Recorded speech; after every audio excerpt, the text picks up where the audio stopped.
प्रारब्ध के सभी दर्शकों को मेरा नमस्कार। मेरा नाम है संदीप आर के सिंह और आज हमारे साथ श्री आनंद राजाध्यक्ष सर। सर बहुत-बहुत स्वागत है आपका। नमस्ते। आनंद सर, हाँ जी। आजकल जो एक घटना बहुत ज़्यादा प्रचलन में है या जिसकी चर्चा बहुत ज़्यादा हो रही है, वो संभल में जो मंदिर मिल रहे हैं हुँ, और जिस तरीके से सरकार पूरी तरीके से अपनी माइट लगाकर उस हुँ, कार्य को कर रही है जो सामने से पत्थर चलाकर या कोर्ट के माध्यम से किसी प्रकार से रोकने का प्रयास किया गया। हुँ, पर हमारे सामने भी एक अ, अलग बात आ रही है कि कमरों के अंदर मंदिरों को बंद कर दिया गया या मूर्तियां अभी भी वहां पर कब्जा कर लिया गया मुसलमानों द्वारा। वो पूरे-पूरे इलाके बना दिए गए और उस इलाके में जितने मंदिर थे सबको अभी कानपुर में पता चला कि उसको कूड़ा घर बना के रखा था मंदिर को। प्रयागराज में मंदिर मिल रहे हैं, हर जगह मंदिर मिल रहे हैं जो इन्होंने अपने घरों के अंदर या किसी तरीके से काफिर से लेकर हिंदुओं से लेकर हड़प कर हुँ, या जिसने छोड़ दिया हो या संभल में दंगे करके हिंदुओं को उस इलाके से हटा के भगा के जो एक कैराना में इन्होंने किया हर जगह से पलायन करके उन मंदिरों को ऐसे ही कूड़ा घर बना के या किसी प्रकार से एकदम अनयूज्ड रखा हुआ है। और ये हम देख रहे हैं कि इन्होंने श्री राम मंदिर के साथ भी यही किया था, काशी हुँ, विश्वनाथ के साथ भी यही किया।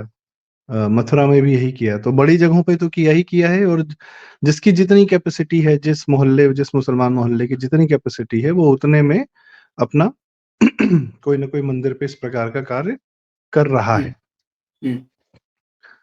तो कहाँ से आती है ये सोच? क्योंकि ये तो पूरा समाज कर रहा है, मुस्लिम समाज कर रहा है। ये तो हम ये नहीं कह सकते कि चंद मौलाना कर रहे हैं, कुछ कर रहे हैं। ये तो पूरा समाज कर रहा है, तो क्या इनका यही पर्पज़ है क्या? मतलब वो यही सब करने के लिए ही जीते हैं क्या? और कोई नॉर्मल काम नहीं है जीने के लिए? जी। देखिए, उनको क्या है, उनको गालिब होना है। मतलब सब जगह पे नाफ़िज़ होना है, सब जगह पे उनको इस्लाम की हुकूमत चाहिए, ठीक है? उसके बगैर उनकी आख़िरत नहीं आने वाली।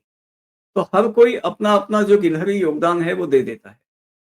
तो उसमें क्या होता है, इसमें एक आयत का मैं हमेशा उसके ऊपर तवज्जो दिलाता हूँ, वो है 9-120। काफिर को नुकसान करोगे, काफिर को दुःख दोगे, तो तुम्हारे नाम से अल्लाह नेकी लिखेगा। 9-120 का this is part of it.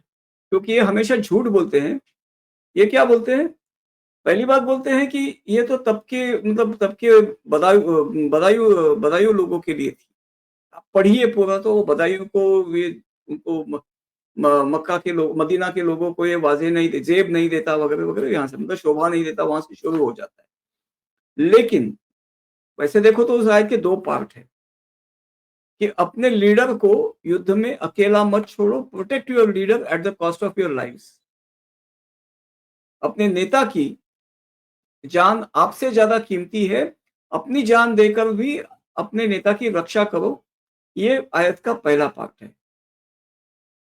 दूसरा पार्ट ये है कि तुम जहां भी जैसे भी तरह से आप काफिरों को दुख पहुंचाओगे, उनका कुछ नुकसान करोगे, अल्लाह तुम्हारे नाम एक नेकी लिखेगा।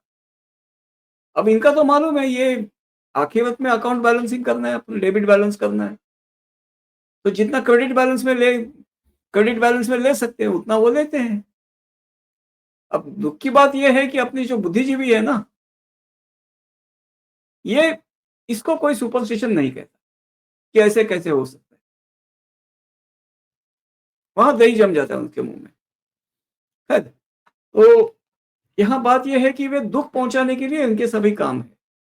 दूसरा उसका साइकोलॉजिकल लॉन्ग टर्म इम्पैक्ट क्या होता है कि जब आप इनके ताबे से छुड़ा नहीं पा रहे हो and it is there as an insult to you and you can't, then out of frustration you try to मतलब एक नैराश्य से आप जो ताकतवर है, उसकी गैंग में जाकर शामिल होते हो। तो ऐसे कन्वर्जन होता है। दूसरी 2 बातें हैं कि कन जज़िया वगैरह जो आपसे लेते हैं या जो भी है, तो वहाँ आपको अ, वो एक स्लो टॉर्चर ही है ना। जज़िया पर मैं डिस्कस कर चुका हूँ, चाहे तो अलग से भी बात करूँगा। जज़िया एक टॉर्चर है, वो टैक्स नहीं है। ये लोग हमसे झूठ बोलते हैं कि वो टैक्स है। टैक्स नहीं है, बिल्कुल टैक्स नहीं है। जो टैक्स होता है वो आप भर सकते हैं। आपको पता है कितना भरना है, आपको किसी आदमी के हाथों आप टैक्स भर सकते हैं। जज़िया का वैसे नहीं, आपको पता नहीं है कितना भरना है। वो कलेक्टर जो है वो आप अपनी मर्जी से आपको बताएगा कि भाई इतना लेके आना। आपको दूर खड़ा रहना है, वहीं से घोड़े पर वगैरह आप अगर है तो आपको उतरना है, धूप में नंगे पाँव सर से टोपी हटा के आपको जाना है, मतलब बिल्कुल अपमान की हालत। वहाँ जाना है, उसके सामने ऐसे जज़िया देना है, मतलब आप वैसे माँग रहे हो, आप दे रहे हो, आपके हाथ में रकम है, लेकिन वो आपके हाथ से ऐसे छीन लेगा और उस वक़्त वो आपके मुँह में थूक सकता है, आपको थप्पड़ मार सकता है, जूता उठा के मार सकता है, आपको ह्यूमिलिएट करने के लिए जो उसके मन में आए वो कर सकता है। ये बरनी वगैरह ने ये तफ़सीर जो है ये बरनी वगैरह उन लोगों ने बाद में लिखी है भारत में आने के बाद। लेकिन ह्यूमिलिएशन, दे हैव टू पे इट विद ह्यूमिलिएशन। ये humiliation is part of Quran. 929 कोई भी पढ़ सकता है। अब वो सैनिटाइज़ करते हैं कि छोटे होकर दे दो। पुराने टेक्स्ट में ह्यूमिलिएशन भी लिखा है। सगीर होने का मतलब है छोटे होकर मत, you are in a position of, मतलब आप एक छोटी पोज़ीशन में हो। तो उस तरह से आपको लेना है वो। सागिरून करके लाए, मतलब आप उनको छोटे बनाकर उनसे जज़िया वसूल लो। तो ये ह्यूमिलिएशन को बर्दाश्त न करके भी लोगों ने अपने धर्म छोड़कर मुसलमान हुए हैं। नहीं, ऐसी बात नहीं है। तो ये क्या कहते हैं वो फ्रिक्शन जो होता है ना, पानी का बहाव जाता है तो घिसके, घिसके, घिसके, घिसके पहाड़ों के बीच रास्ता बनता है। तो इस तरह का ये जज़िया है, घिस-घिस के, घिस-घिस के आपका समाज कमतर होते जाता है और जितना फिर आपसे कन्वर्ट होके वहाँ जाता है, उनको इंसेंटिवाइज़ किया जाता है कि जिस समाज से आए हो, उनको उनसे ही ज़्यादा वसूलो। उनसे ही अपने अपनों को कटवाया जाता है, as a part of, as a test of their ईमान। अपना ईमान साबित करो तो जो ये जहाँ से आए हो उनको ही मार के आओ। ये पूरा उनका सब चलता है, तो उसके हिसाब से अभी क्या है, अभी मतलब ब्रिटिश राज से जब इनका राज था तो उन्होंने बेलाश आई मीन कोई बिला क्या कहे, बिना कोई शेर शर्म के उन्होंने वो लूटे हड़पे। अंग्रेज राज में वो ये नहीं कर सके, तो जो था वो दबा के बैठे ताकि हिंदू अपमानित महसूस कर सके। अंग्रेज दोनों को दबा कर रहे थे, अंग्रेजों ने कोई हिंदुओं को तवज्जो नहीं दी। तो इनको ये था कि हिंदुओं के लिए ये एक अपमान की भावना है कि भाई देखो हमारा तुम्हारे पास है, तुम उसे छुड़ा नहीं सकते। अंग्रेज जाने के बाद कांग्रेस आए, वो तो उनसे भी गए गुजरे थे। तो अभी ये जो कह रहे हैं ना कि मतलब लोग अभी कुछ लोग तो कह रहे हैं अचानक कैसे मंदिर मिल रहे हैं। मंदिर कहीं मिल रही है, मंदिर वही थे जो है। हिंदुओं को बोलने की हिम्मत मिल रही है, मंदिर कहीं से मिल नहीं रहे, मंदिर वही थे, ऐसे ही नहीं आ रहे। हिंदुओं को बोलने की हिम्मत मिल रही, ये सबसे बड़ी बात है। लेकिन अभी क्या है ना, इस बात की हिंदुओं की तरफ से भी थोड़ी एंथुसियाज्म, कुछ ज्यादा ओवर एंथुसियाज्म है। मैं इसी पे आ रहा था सर, मैं आपसे यही जानना चाह रहा था कि जैसे वो तो जो कर रहे हैं उनका एक्चुअली पर्पस है, उनके मेंटल कैलकुलेशन चल रही है कि हमको काफिर को तकलीफ देनी है, उसका मान मर्दन करना है, उसके मंदिर मूर्तियां तोड़नी है, सब करना है। हम मूर्तियां या पत्थर ढूंढते हैं पूजने के लिए, वो लोग पत्थर ढूंढते हैं चलाने के लिए। वो ये बहुत बड़ा फर्क है हमारे उनमें। तो वो ये कर रहे हैं क्योंकि उनका एक मेंटल कैलकुलेशन है, जिस अंधविश्वास के मारे वो जी रहे हैं, कल्ट को फॉलो कर रहे हैं, जो भी है। हम जो यह कर रहे हैं कि अब हम रिक्लेम कर रहे हैं कि अब हम हमारे मंदिर हम अपने वापस लाने का प्रयास कर रहे हैं, समाज भी कर रहा है। और पहले अगर ये कोई काम करता तो शायद उसकी हिंदू समाज से ही वो होता कि नहीं नहीं आप ये नहीं कर सकते, आप सेकुलरिज्म और गंगा जमुनी तहजीब की ये वो दिक्कत कर रहे हैं, कम्युनल है ये। अभी मैं देख रहा हूँ वैसा कोई बहुत रिएक्शन नहीं आ रहा, सपोर्ट में ज्यादा लोग आ रहे हैं। और जगह जगह जौनपुर में यहाँ वहाँ जगह जगह लोग जो है ढूंढ रहे हैं। हो सकता है इसका कुछ बेजा इस्तेमाल भी करें लोग, भाई हर चीज एक मूवमेंट का कुछ ना कुछ लोग गलत फायदा भी उठाते हैं, वो एक अलग बात है। पर समथिंग राइट इज हैपनिंग, वो तो दिख रहा है। पर कुछ लोगों ने कहा है कि ये बहुत ज्यादा नहीं होना चाहिए। तो अब सर हम मंदिर ढूंढ रहे हैं, हमें क्या मिल रहा है? मैं तो इस बात की इम्पोर्टेंस आपसे जानना चाहूँगा। और जो आपने कहा कि few people are overtly excited, so उसको मतलब उसका क्या है आपका विचार, वो आप बताएँ?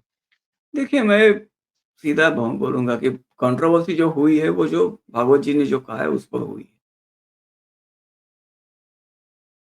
एक्चुअली उन्होंने क्या है ना, क्या मैं ना बोलते तो बेहतर था, मेरे हिसाब से। लेकिन परसों मैं अमिताभ अग्निहोत्री के चैनल पर देख रहा था। एक संघ के प्रवक्ता थे जिन्होंने बताया कि भाई संघ का इतना ही कहना है कि ऐसे आप बहुत ज़्यादा अगर ये मंदिर ढूँढेंगे, तो हर जगह पे संघ को टेकन फॉर ग्रांटेड मत कीजिए। सब जगह आप हमें मतलब इंटरनेशनली वगैरह ये टारगेट किया जा रहा है कि RSS is doing it. RSS doesn't want to do it. RSS के दूसरे भी काम है। हमें वो काम करने दीजिए। आप हर बात में हमें बदनाम होने मत दीजिए। आप कर रहे हैं अपनी संगठन से, अपने संगठन है, आप कर दीजिए। तो वहां भी वो उस पर भी बहुत ट्रोल हुए, लेकिन मैं एक बात का उसमें एक बात कहना चाहूंगा। जैसे कि आप जानते हैं कि I am student of the art of war, तो उस बात पे थोड़ा अभ्यास रखता हूँ। एक सीधी बात है, बहुत प्राथमिक बात है कि वॉर और कन्फ्लिक्ट हैज अ कॉस्ट। संघर्ष जहां भी होता है ना, लड़ाई जहां भी होती है, अपनी कीमत वसूलती है। और ये कीमत क्या होती है? लोग और Lakshmi, man power and money, ये दोनों में कन्फ्लिक्ट अपनी कीमत वसूलती है।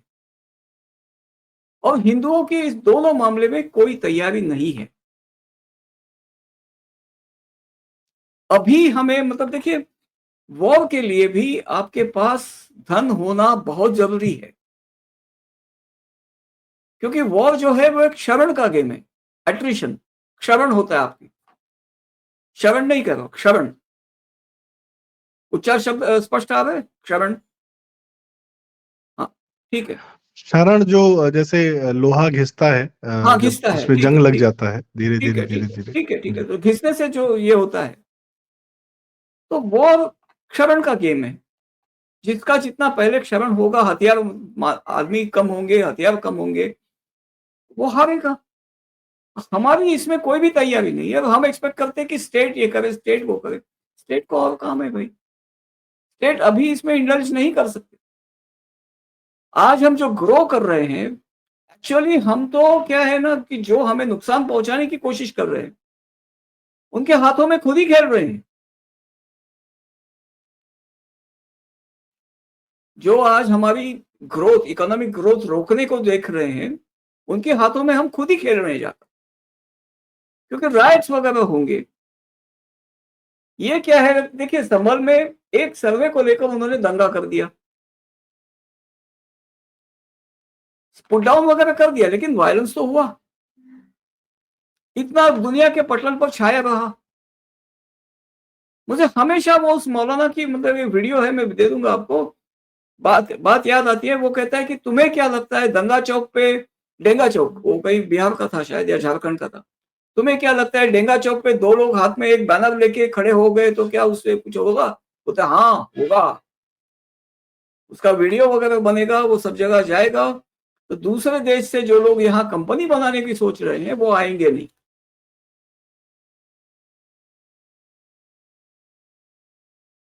इतनी क्लियर सोच है एक अदना मौलाना की।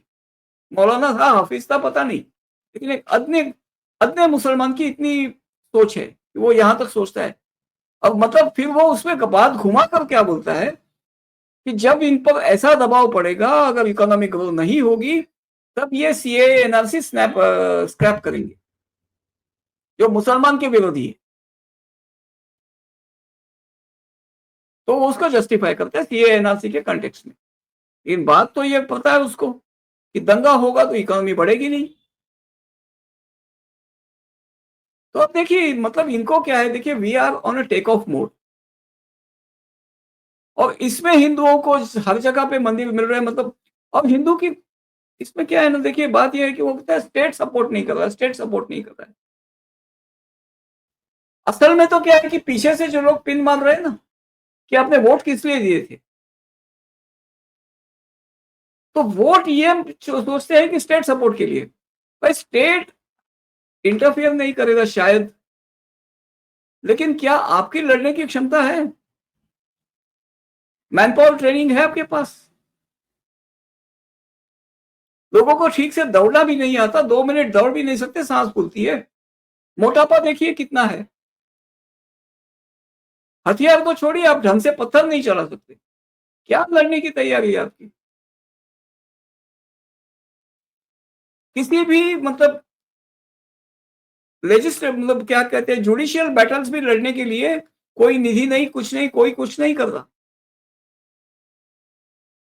कुछ वकील ये करते हैं, इंडिविजुअल कैपेसिटी में करते हैं, थोड़ा फंड रेजिंग वगैरह करते हैं, उन पे भी लोग सवाल उठाने लग जाते हैं, वो भी ठंडे हो जाते हैं। ऑर्गेनाइज वे में क्या करने की कम क्षमता है आपके पास?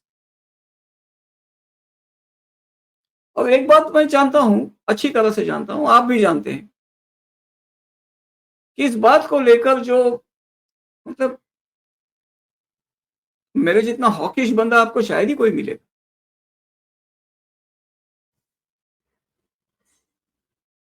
एक्शन प्लान वाला बंदा आपको शायद ही कोई मिलेगा। बाकी लोगों को आप पूछिए, नहीं फिर सरकार को वोट क्यों दिए, पुलिस क्या कर रही है, ये क्या कर रहे हैं? अरे उनको आप यूज नहीं कर सकते।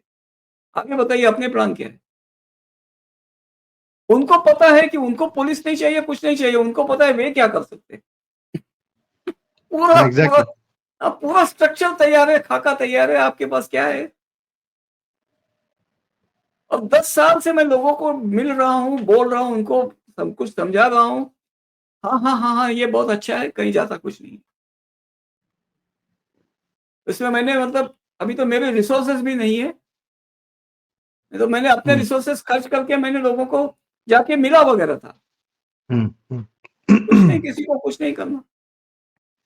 सोचते हैं कुछ लोग कि मतलब मुझे एक, अब जाने दे इनका, उनका मैं नाम नहीं लूंगा, उन्होंने मुझे बताया था कि आप ये खड़ा कीजिए और फिर हमें हैंड ओवर कीजिए। वाह। फिर हम स्केलेट करेंगे, नहीं स्केल अप फिर करेंगे। मतलब, हाँ मतलब आप दुकान बनाइए, सब ये करिए, ग्राहकी बनाइए, फिर हम अपनी पार्टी अपना पार्टियां लगाएंगे। तो कहने का मतलब ये है सर कि मतलब 2 सवाल पूछे और 2 जवाब आपने दिए कि एक तो कि मुसलमानों को मंदिर क्यों चाहिए? तोड़ने के लिए। हम मंदिर ढूँढ रहे हैं अपने रिक्लेमेशन के लिए, अपनी पास्ट के लिए। और आपने ये भी कहा कि मुसलमान सारा पास्ट ऑब्लिटरेट कर देना चाहते हैं, मिटा देना चाहते हैं, हर प्रकार से जितना वो कर सकते हैं। और शायद हमारे पूर्वजों का जो जीवट था, उन्होंने पत्थरों से जो मंदिर बनाए, मूर्तियाँ बनाई, वो आज भी हमें संबल दे रही हैं और आज भी हिंदू समाज को जागृत रखने का प्रयास कर रही हैं। तो ये उनको नहीं चाहिए, इसलिए वो इस प्रकार से हर जगह पे इन्होंने मंदिरों पर कब्ज़ा करके छोटे-छोटे, छोटे-छोटे बहुत सारे पे कब्ज़ा करके बैठे हुए हैं। और कभी आपको हैंडओवर भी नहीं करते अनटिल अनलेस थोड़ा-सा वो सरकार की मदद से या पुलिस की मदद से लोग जो है आज जाके पूजा अर्चना, समाज की ही मदद से समाज जागृत हुआ है, तो वो जाके अपनी पूजा अर्चना करना शुरू किया है। या मैं एक तो बात कहूंगा, जी। जिस तरह से लोग वहां पूजा अर्चना वगैरह कर रहे हैं ना, इतने वल्नरेबल है ना वो, मुझे तो उनको देख के कलेजा मुंह को आता है। किसी भी तरह का वहां उनके पास दबदबा दमखम नहीं है कि किसी को डर लगे कि उन पर अटैक करने। बहुत वल्नरेबल देखते हैं टारगेट है। सर इन मंदिरों की जैसे अभी पिछले जैसे हफ्ते और इन 10 दिन लोग से इन नहीं नहीं, इन लोगों पर अगर कोई भीड़ ने हमला किया ना, ये बाप बाप करते भागेंगे और गाली देंगे मोदी जी क्या कर रहे हैं। हाँ, भाई योगी जी तुमने जो क्या कर किया रहे हैं ना, मोदी जी। योगी जी ठीक है। क्या कर रहे हैं, मोदी जी क्या कर रहे हैं। वो नहीं तो समाज जैसा आपने कहा ये समाज की ज़िम्मेदारी है कि अपने समाज को जीवंत रखने के लिए अपने बच्चों को एक हिंदू समाज देने के लिए, क्योंकि आप अपने बच्चों को हिंदू समाज नहीं देंगे तो वो अंततः इस्लामिक समाज या क्रिश्चियन समाज ही हो जाएगा, उसमें कोई शंक नहीं है। वो ऐसी तो आपको अपने समाज को बनाए रखने के लिए, बचाए रखने के लिए सारे काम करने हैं और सरकार हो चाहे ना हो हम्म। समाज को जागृत रहना है। दूसरा यही कार्य वही हिंदुओं के बारे में बात हो रही थी कि मुसलमान तो जो कर रहा है, मंदिर तोड़ रहा है। आप अपने मंदिर ढूँढिए, बनाइए, पूजा-पाठ करिए, सब कुछ करिए, अपना धर्म उसी से जुड़ा है। अपने पुजारियों का ख्याल रखें, अपने पुरोहितों का ख्याल रखें, उनका जीवन भी अच्छा होना चाहिए, यह भी हमें इंश्योर करना है। तो यह सब कार्य हमें करने चाहिए। तो आगे देखते हैं सर कि क्या होता है। पर एक अलग लहर, अनएक्सपेक्टेड लहर चल पड़ी है। ये अभी तक हमें अंदाज़ा नहीं था कि हमें कितना दबाया गया है। बताइए सर, संभल की घटना 1978 का दंगा, पूरी खबर हुँ। दबा दी गई है और ऐसे कितने दंगों की खबरें दबाई गई होंगी, अभी आगे निकलेगा। तो आनंद सर, बहुत-बहुत धन्यवाद, आज आपने हमें समय दिया और आपकी जानकारी, आपका अनुभव और आपका ज्ञान जो आप साझा करते हैं, हम सब इसके लिए आभारी हैं। दर्शकों, आप अपनी राय हमें कमेंट में ज़रूर बताएँ कि हमारे जो मंदिर मिल रहे हैं, आगे हमें और क्या करना चाहिए और किस प्रकार से ये इंश्योर करना चाहिए कि मुस्लिम समाज जो है, वो और मंदिरों को ना दबा सके। और कृपया वीडियो लाइक करें, शेयर करें, क्योंकि यहाँ बातें काम की हो रही हैं। ज़रूरी बातें हो रही हैं, काम की बातें हो रही हैं, ऐसा आनंद सर कहते हैं कि काम की बातें हैं ये। तो कृपया वीडियो लाइक करें, शेयर करें और चैनल ज़रूर सब्सक्राइब करें प्रारब्ध, और आनंद सर का चैनल है आनंद आख्यान, वह भी प्लीज़ सब्सक्राइब करें। Thank you so much Anand sir, thank you दर्शकों, नमस्कार।